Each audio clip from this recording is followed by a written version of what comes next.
राधे कृष्णा।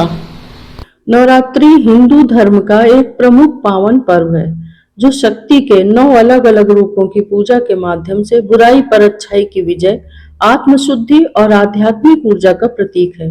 9 दिनों तक चलने वाला यह उत्सव जो विशेष रूप से मौसम परिवर्तन के दौरान आता है, शारीरिक और मानसिक स्वास्थ्य को दुरुस्त करने का भी एक वैज्ञानिक अवसर है। नवरात्रि में देवी दुर्गा के 9 रूपों शैलपुत्री, ब्रह्मचारिणी, चंद्रघंटा, कुष्मांडा, स्कंद माता, कात्यायनी, कालरात्रि, महागौरी और सिद्धिदात्री की पूजा की जाती है, जो नारी शक्ति और ऊर्जा का प्रतीक है। ये समय मन को शांत करने, आत्मनिरीक्षण करने और तामसिक प्रवृत्तियों को त्याग कर सात्विक ऊर्जा ग्रहण करने का है। इसमें आध्यात्मिक शुद्धि होती है। वैज्ञानिक और स्वास्थ्य महत्व है। नवरात्रि के दौरान व्रत और सात्विक भोजन शरीर को डिटॉक्स करते हैं। ये समय 2 ऋतुओं के मिलन का होता है, जब व्रत रखने से शरीर की रोग प्रतिरोधक क्षमता बढ़ती है। ये उत्सव महिषासुर पर देवी दुर्गा की जीत की याद दिलाता है, जो दर्शाता है कि अंततः सत्य और धर्म की ही जीत होती है। नवरात्रि गहन विश्राम और ऊर्जा का प्रतीक है, जो जीवन में नए उत्साह का संचार करती है।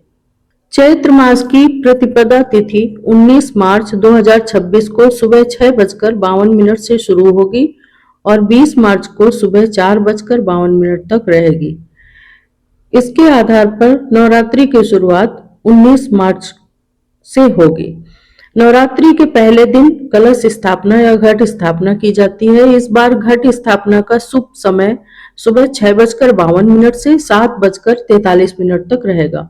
अगर किसी कारण इस समय में पूजा नहीं हो पाती है तो अभिजीत मुहूर्त में भी कलश स्थापना की जा सकती है। यह मुहूर्त दोपहर 12:05 से 12:53 तक रहेगा। धार्मिक मान्यताओं के अनुसार नवरात्रि किस दिन से शुरू हो रहे हैं, उसके आधार पर माँ दुर्गा के आगमन का वाहन तय किया जाता है। ज्योतिष के अनुसार जब नवरात्रि गुरुवार या शुक्रवार से शुरू होते हैं तो माँ दुर्गा का आगमन पालकी पर होता है। साल 2026 में नवरात्रि गुरुवार से शुरू हो रही है, इसलिए इस बार माँ दुर्गा की सवारी पालकी है।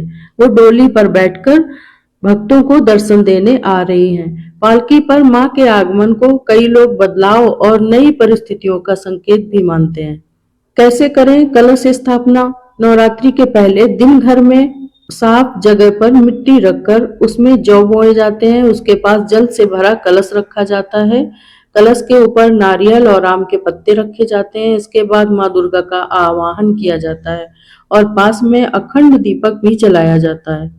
नवरात्रि के पूरे 9 दिनों तक माँ दुर्गा की पूजा की जाती है और सात्विक भोजन का पालन किया जाता है। अष्टमी तिथि शुरू हो रही है 25 मार्च को सुबह 10:50 से।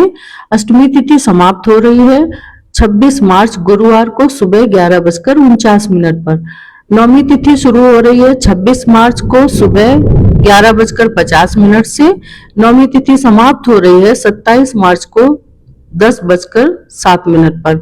तो अष्टमी तिथि और नौमी तिथि बहुत सारे लोग 26 तारीख को मनाएंगे, तो 26 मार्च को अष्टमी और नौमी तिथि दोनों की पूजा हो सकती है। 26 मार्च को 11:50 के बाद से नौमी शुरू हो रही है और 27 मार्च को 10:07 तक रहेगी। कन्या पूजन 26 मार्च को ही कर लें, 27 मार्च को या तो फिर सुबह 7 बजे कर लें। तो इस प्रकार अष्टमी और नौमी तिथि 26 और 27 मार्च को है। जय माता दी।